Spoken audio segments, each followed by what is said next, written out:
Jeannine Deveau grew up in the small community of Ayrshad on Isle Madame, an island off the east coast of Cape Breton.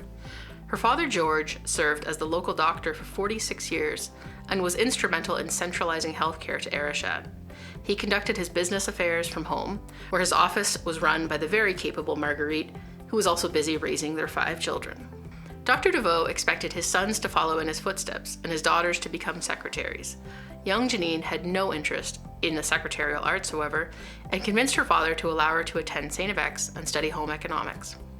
After receiving her degree in 1944, she went on to earn a master's degree in nutrition from the University of Toronto and spent the majority of her career teaching and researching in Montreal.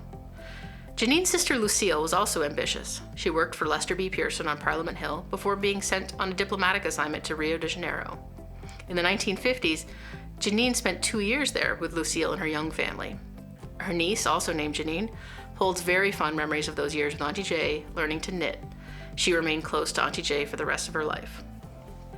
As an unmarried woman, Jeannine's father and her brothers had long encouraged her to strive for financial security and independence, but it was not until her sojourn in South America, and many conversations with Lucille's husband, himself a keen investor, that she became interested in investing. Upon her return to Montreal in the late 1950s, she borrowed $1,000 from the Royal Bank and started teaching herself about the markets. She kept a spare room in her book-lined Montreal apartment where she pored over the Globe and Mail stock pages. The returns from those initial $1,000 enabled her to purchase more stock, and a new hobby was born. Still, her financial acumen was largely unknown to her family for decades. As Jeannine approached her 10th decade, she fell ill, prompting her family to discover her personal directives, revealing that her investing hobby had been quite serious all along. She recovered from that illness and appointed her nephew-in-law, Bill Gunn, as her executor. Together, they began discussing how best to spend the money.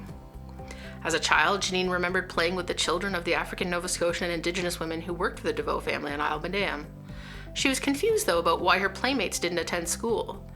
Those memories resurfaced as she later read about the Truth and Reconciliation Commission and the Home for Colored Children, an orphanage in Halifax that was rife with abuse. Together, Jeannine and Bill decided to support St. FX's efforts to close the gap, to increase access to post-secondary education for Indigenous and African Nova Scotian students. She was initially resistant to affixing her name to the gift, but when it was explained to her that her generosity could be a beacon for others to support her initiative, thereby multiplying its impact, she reluctantly agreed, telling Bill, "Well, if you must." Jeannine Deveau gave $3 million to St. FX in 2015, with a further $5 million provided for matching gifts. She created the Jeannine Deveau Educational Equity Endowment, assuring that her wisely invested funds would be further invested and would produce sustainable, usable funds to support students for generations to come. Jeannine Deveau passed away last July, 3 weeks shy of her 99th birthday. But her legacy endures. Over the past 7.5 years, the Deveau Fund has awarded nearly 800 scholarships and bursaries.